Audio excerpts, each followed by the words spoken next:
On a quiet weekday morning, as sunlight spread gently across the old stone courtyard of St. Alder Chapel, a scene unfolded that would ripple through many lives long after the hour had passed. Birds glided above the bell tower, their wings cutting through the bright sky, while the city beyond buzzed with distant traffic and hurried footsteps. Yet on those church steps, time felt slower, almost tender, as if the world itself had paused to breathe. At the top of the steps sat a young homeless woman named Rhea, her knees drawn close, her backpack pressed against her chest like a fragile shield. Her eyes were tired in a way that went beyond sleepless nights. They held a quiet ache, a loneliness too heavy for someone only 25. And then came the voice, small, warm, and unexpected. A little girl with bright brown eyes and sunlit curls stopped in front of her, looked up with innocent curiosity, and softly said, "I think you need a hug. If you believe in kindness, humanity, and second chances, take a moment to like, comment, share, and subscribe to Kindness Journal. Your support spreads stories that the world desperately needs." Rhea had not expected anyone to notice her that morning, let alone a child. She had spent the night on a thin blanket by the chapel door, curled beneath the stone archway to shield herself from the cool breezes. People had passed by as they always did, some politely ignoring her, some pretending to check their phones, others looking with pity too distant to matter. She had learned how to disappear even while sitting in plain sight.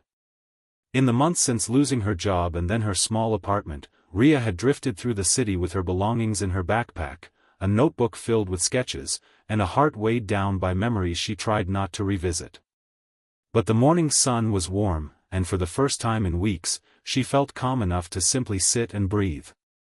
That small moment of peace shattered sweetly at the child's soft words, and Rhea blinked in disbelief as the world sharpened around her. The little girl's name was Myra, just 7 years old, accompanied by her grandmother who stood a few steps away holding grocery bags. Myra had noticed Rhea first, her small heart pulled toward the quiet sadness she did not fully understand. Children often saw what adults overlooked, and Myra, with her bright empathy, saw the exhaustion hidden behind Rhea's gentle features. Myra's grandmother, Dahlia, watched the moment unfold with a mix of surprise and concern. She had taught Myra kindness, but she also knew the world's uncertainties. Still, something in Rhea's expression stopped her from calling the child back. There was no threat here, only a young woman who looked as if hope had been slipping away from her, thread by thin thread, and was startled that someone noticed. Rhea felt warmth bloom behind her ribs, unfamiliar but welcome. She had spent months avoiding eye contact, avoiding connection, avoiding every reminder of the life she once had, a warm apartment, a small design studio job, friends she pushed away when she felt shame creeping in. But Myra's soft concern opened a crack in the emotional armor Rhea had built. As Myra stepped forward, the sunlight fell gently across both of them, turning the scene almost surreal. Rhea's throat tightened, memories stirring like dust shaken from an old shelf. She remembered her own childhood hugs, her mother whose laugh once filled their tiny home, her father who built her wooden toys before life took a difficult turn. The ache of loss squeezed her heart, but so did the spark of something long buried, the feeling of being cared for, even by a stranger. As Myra moved closer, Dahlia approached slowly, torn between caution and compassion. She offered Rhea a small, apologetic smile while keeping a gentle hand on her granddaughter's shoulder. Rhea hurried to assure her she meant no harm, though her voice trembled slightly from the unexpected emotion. There was kindness in Dahlia's weathered face, the kind that came from raising children and grandchildren through both joy and hardship. She noticed the worn straps of Rhea's backpack, the fraying edges of her clothes, the calm politeness in her gaze despite her struggles. Sometimes adults forgot that dignity often survived even when everything else fell apart. Dahlia set her grocery bags down and asked if Rhea needed something to eat. Rhea hesitated, embarrassed. She had not eaten a proper meal since the day before, living mostly on granola bars handed out at shelters. She nodded faintly. Dahlia reached into one of the bags and pulled out a fresh apple and a small wrapped sandwich. Myra, sensing Rhea's hesitancy, nudged her softly. The simple gesture made Ria's eyes sting. She accepted the food with both hands, as though it were a priceless gift. Hunger made the food taste like salvation, but the company, brief, gentle, felt like water reaching the dry soil of her spirit. As the three of them sat together on the church steps bathed in clear daylight, Ria allowed herself to speak in slow, careful words. She told them she once worked designing posters for community events, that she had lost her job when the company cut staff, that she had been unable to pay rent and had been living on the streets for 3 months. She did not speak with bitterness, only quiet exhaustion.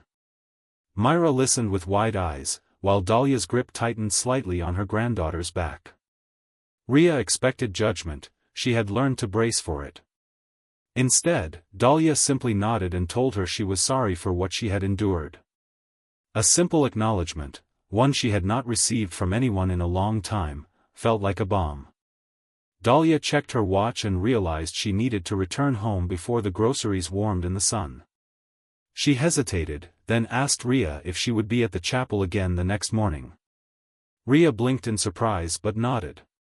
Dahlia smiled, then gently guided Myra away.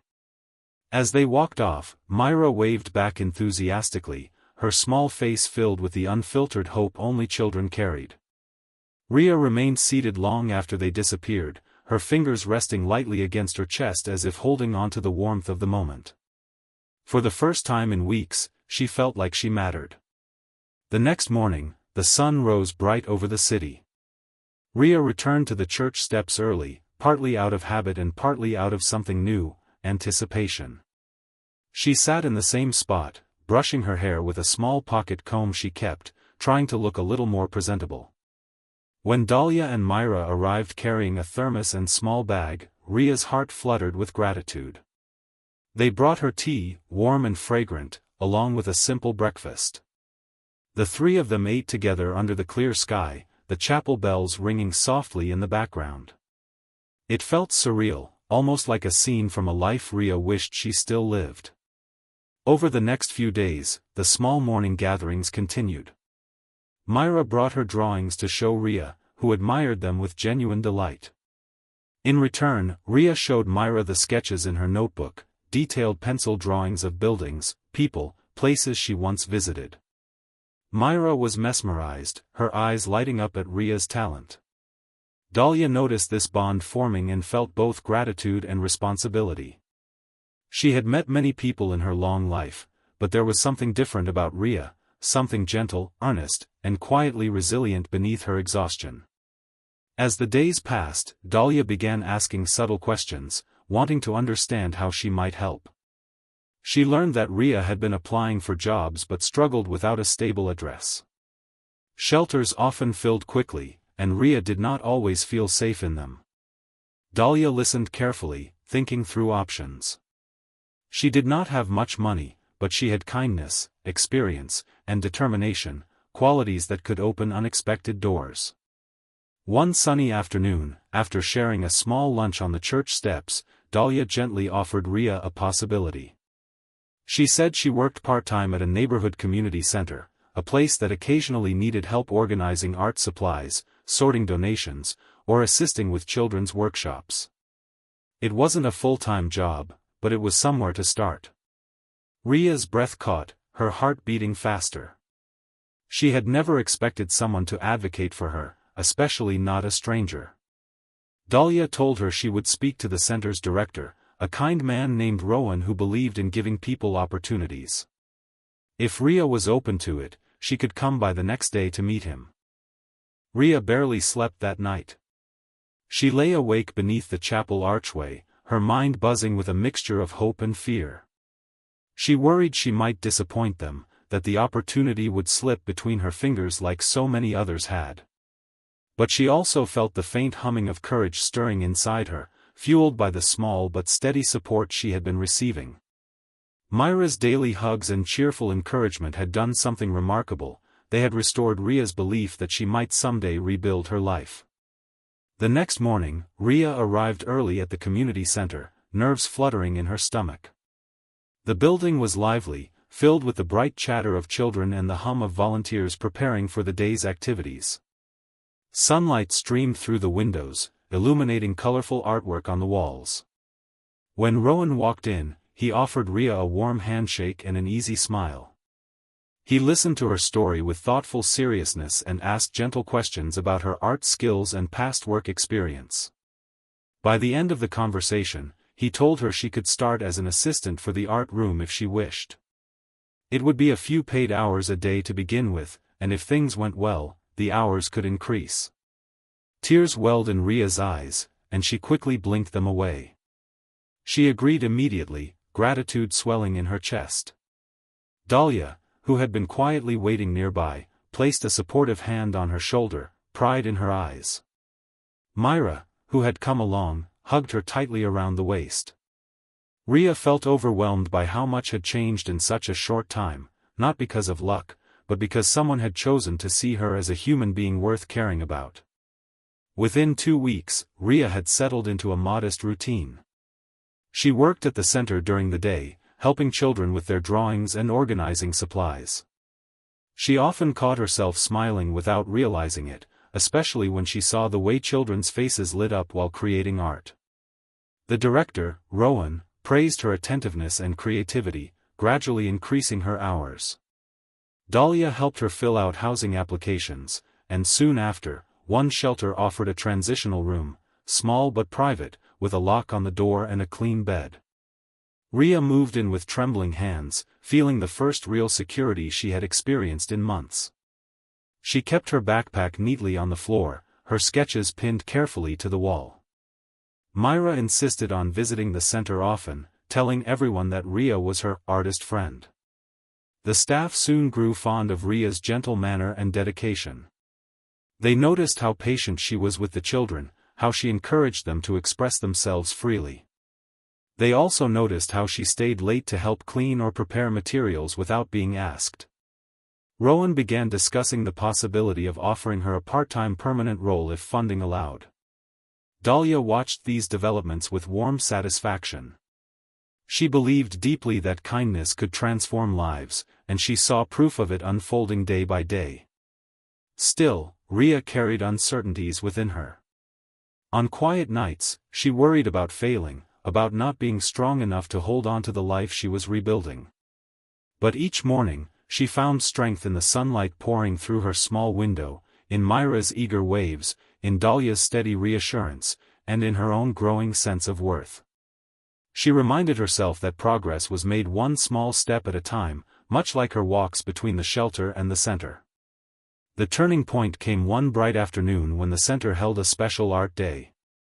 Children gathered with blank canvases, and Rhea was asked to lead a simple drawing session. Her hands trembled slightly as she stood before the group, unsure if she could guide them.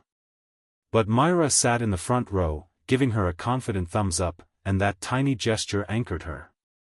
She took a deep breath and began explaining how to sketch simple shapes, how to shade lightly, how to find beauty in small details. The children listened intently, their pencils moving eagerly across paper. Rowan watched from the doorway, impressed by how naturally she connected with the group. After the session ended, several parents approached to thank her. Their appreciation felt surreal and deeply validating. Rowan pulled her aside and told her he was going to recommend her for a longer-term position at the center, possibly even assisting with designing their seasonal flyers and event posters. Rhea's heart swelled. She felt as though sunlight had finally cracked through the clouds she had lived under. As weeks turned into a couple of months, Rhea's life blossomed slowly but steadily. She saved small portions of her pay, and with Dahlia's guidance, eventually secured a tiny shared apartment close to the community center. It wasn't perfect, but it was safe, warm, and hers. She decorated it with thrift store finds and her own sketches, transforming it into a personal sanctuary. She cooked simple meals, played soft music while cleaning, and sometimes sat by the window watching the afternoon light dance across the buildings. The loneliness she once carried like a shadow began to lift. Yet she never forgot the moment everything began, a little girl's innocent words on the church steps. Myra remained an important part of her life, visiting often, drawing beside her, and filling the room with laughter. Dahlia became more than just a kind stranger, she became family. Ria understood now that one small act of kindness could alter the trajectory of someone's entire life. She vowed to live in a way that honored that truth. Months later, on a warm afternoon, the community center hosted its annual summer fair.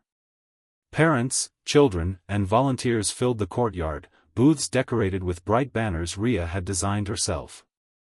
As she stood near the art station, watching families paint and smile beneath the bright sky, she felt a deep, grounded joy she never thought she would experience again.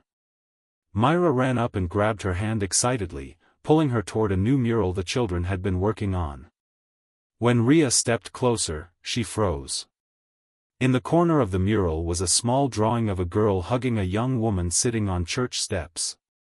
Above it, written in careful letters, were the words, "Kindness starts with one moment."